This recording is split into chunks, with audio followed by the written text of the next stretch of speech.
Welcome everyone into Hall of Trivia on HQ, our football and fantasy sports themed trivia show sponsored by the Hall of Fantasy League and the Hall of Fame Resort and Entertainment Company. Listen up.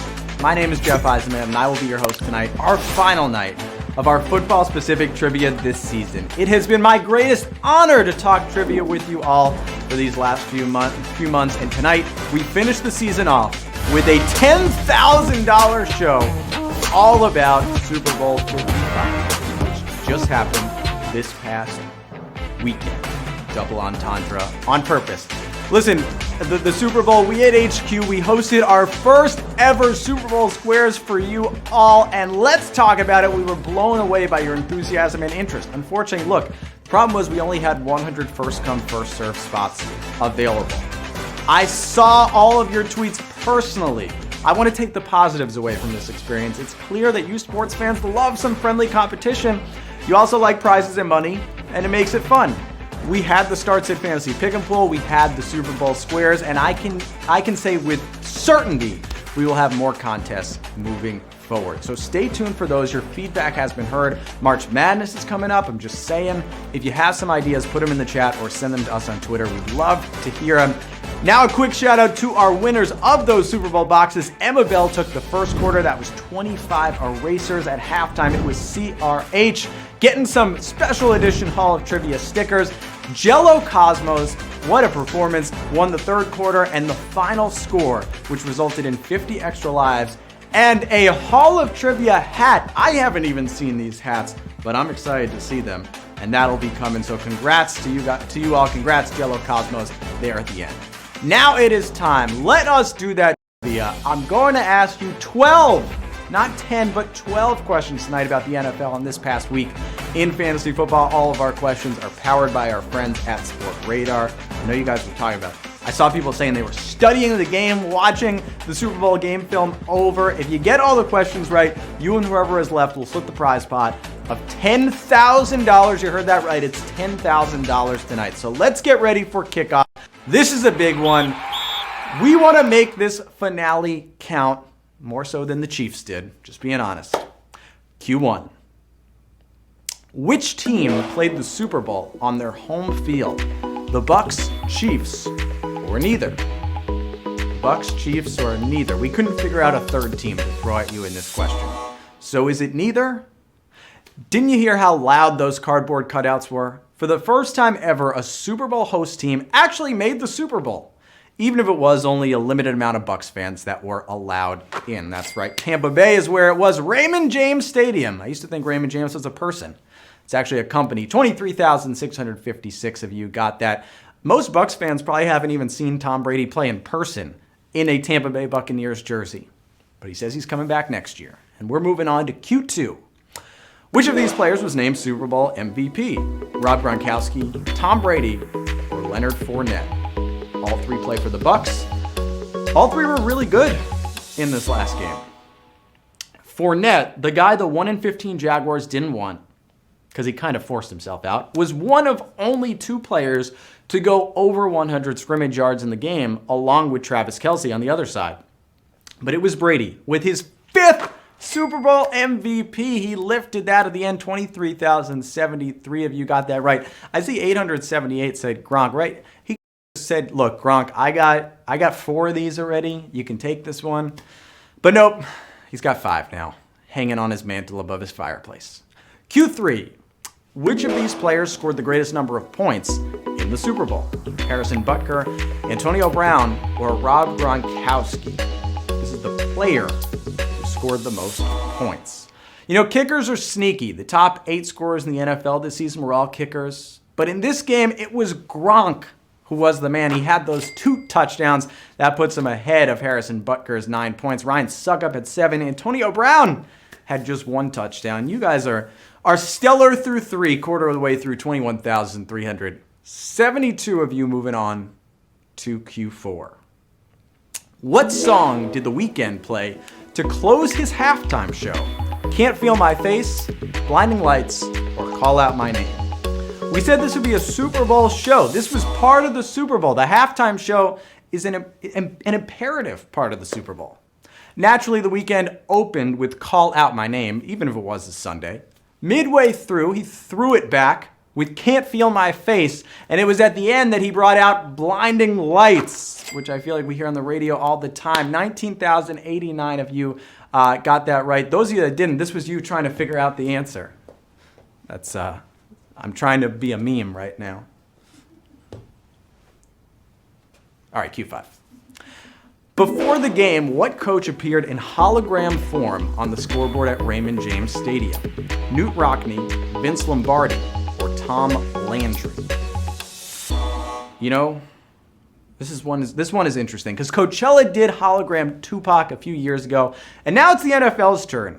Green Bay legend Vince Lombardi was played in hologram form by actor Russ Hutchinson, who read a series of lines Lombardi once said. 19,510. You still moving on. Gab, can we get some HQ holograms soon? I want to. Let's freak Matt out, right? Let's just put a Matt hologram like right here. You know, at Matt was funny. Q6. Brady and Gronkowski broke the record for playoff touchdown connections previously held by what duo? Roethlisberger and Ward, Manning and Harrison, or Montana and Rice? I told you last week Gronk would become the first tight end with 2 Super Bowl touchdowns with 2 different teams. I didn't know he scored twice, but I had a hunch. With 14 touchdowns between them, Brady and Gronk passed the great Joe Montana and Jerry Rice for most playoff connections. That's a nice job by 17,565 you. Don't worry, 49ers fans. Jerry Rice still has more playoff touchdowns than Gronk. He just caught some from Steve Young, and I'm pretty sure Jeff Garcia at the end there. And Rich Gannon. We've been through 6 questions, which makes us halfway through this game. This is the Hall of Trivia Super Bowl halftime show. This is our Super Bowl. This is the halftime show. I asked you on Twitter for the tweet and greet, what do you want to see in season 2 of Hall of Trivia? We got some great answers. We appreciate the feedback, as I mentioned earlier. A lot of you said to bring hockey in the mix, like Jen Reed 45, Chad Cognac, I'm not saying Cognac this time, Suffering Jeff, which I don't believe sounds like a real person. I can relate. I think Gab just put that in there, but I can relate to you, Suffering Jeff. Cindy Gale 9 and Teddy Mack. Another idea was Olympic themed from Undertaker 78 and MLB trivia we saw from Jason Exbley. Appreciate all of those. I saw someone else said hiatus. They're not, we're coming back. We're coming back bigger than ever. I can tell you that. Q7. Who is the only coach older than Bruce Arians to coach a team in the Super Bowl? Marv Levy, Bill Belichick, or Tom Coughlin. Not the guy who just hosted SNL. He's not an option. I know how this could have confused you, though. Bruce Arians, at 68, is now the oldest coach to win a Super Bowl. But one more seasoned man, respectfully put, has taken a team to the big game, and that was Buffalo's Marv Levy. I hope we got some Schitt's Creek fans in here who are getting this. 13,483 of you are moving on. While Tom Coughlin's face, it feels like has been beat red for 20 years, that didn't affect his age. He is who he is. Marv Levy, older than Bruce Arians, made the Super Bowl, lost it. Q8. What Super Bowl record did the Chiefs set in the first half? Most penalty yards, most punts, fewest rushing yards. These were not the first half records that I expected the Kansas City Chiefs to set in the Super Bowl. I thought they'd win. It certainly felt like we saw a lot of Tommy Townsend in the first half, the punter. And the Chiefs, they couldn't move the football on the ground, but it was the penalty bug that bit KC early. They had 8 first half penalties for 95 yards, as 13,000 of you took note of. Tom Brady, look, man, he'll do that to you. It happens. You just don't want it to happen in the Super Bowl, which happened to the Chiefs. All right, we got 4 more to go. We're going 12 questions tonight. Q9. Who was the only player credited with more than 1 sack in the Super Bowl? Ndamukong Suh, Frank Clark, or Shaquille Barrett?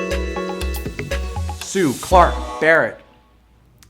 Sacks are one of the rare stats that goes by halves, and this 34-year-old who won his first Super Bowl did just that to get to 1.5 sacks, and that would be Ndamukong Suh.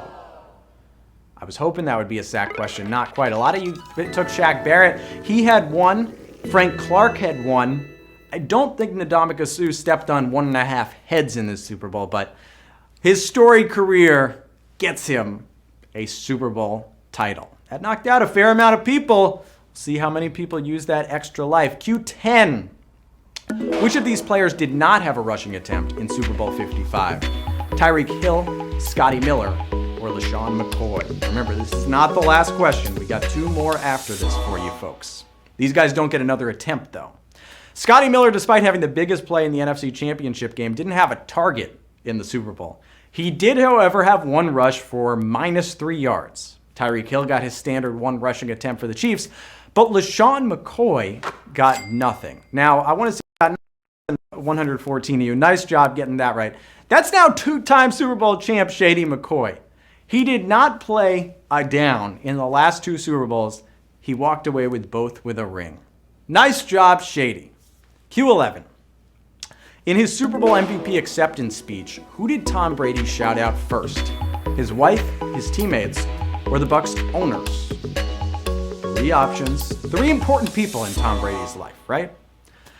After the game, Giselle and the kids were the first people he wanted to hug, but not at the podium. No, it was there that he didn't even want to talk about the Bucs front office bringing him on board the ship in Tampa Bay. Tom said he was proud of his teammates for fighting adversity. He talked about the guys down there and 8,277 you. I said you watched the game film. I think you probably watched the speech.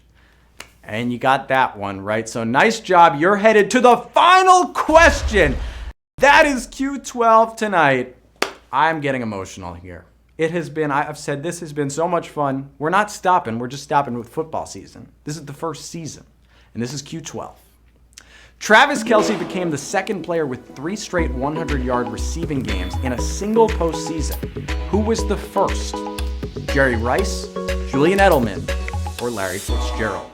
3 straight games of 100 yards receiving in the same postseason. It's hard to believe Jerry Rice, who has some of the all-time great Super Bowl performances, never did this. Julian Edelman had 2 100-yard games in 2 postseasons, but he never hit the 3rd straight. However, Larry Fitzgerald did do this, and he actually had 4 games, 4 straight games where he did this in 2008 to 2009. Look, I know it's not Gab, but I'm going to say it. That's a sacked question. We got more people getting it wrong than right. And there goes Aaron Donald right up the middle, taking the sack. And those of you that said Larry Fitzgerald, you are our winners tonight of this $10,000 game, which means you're going to make a lot of money that I'm not going to do any math for. But Larry Fitzgerald just earned you some dough. By the way, Hakeem Nicks did it 3 times in one postseason, not 3 straight, if you were wondering. Kitch Rich Siciliat, nice job. Denver 9052 cashing in.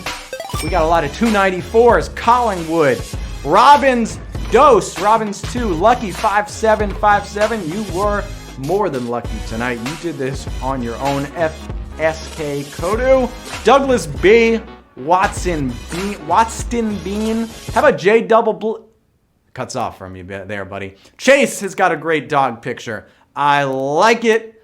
I like what you all did being some of our winners tonight. Congrats to our Hall of Trivia winners. You were like Gronk, finding the end zone at will. You were not like Patrick Mahomes last week, going backwards, running for his life. I almost feel bad saying that, Patrick. You'll be in a lot more Super Bowls, don't worry.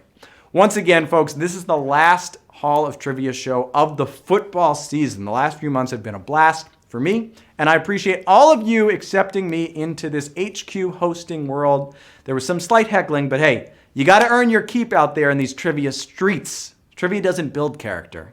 It reveals it. Also, I feel like I've earned this Matt Richards tie right here. For more news and information on the Hall of Trivia, follow us on social at HQ Sports and at the HOF League. As always, a big special thanks to our sponsors, the Hall of Fantasy League and the Hall of Fame and Resort and Entertainment Group Company, for everything that they did for us this fall. I have been your host, Jeff Eisenband. You can follow me on Twitter right there and on Instagram and wherever else. Until next time, which is coming soon, we will have more Hall of Trivia shortly. Have the best fantasy version of your week, score some touchdowns, and don't get vultured. I will see you soon.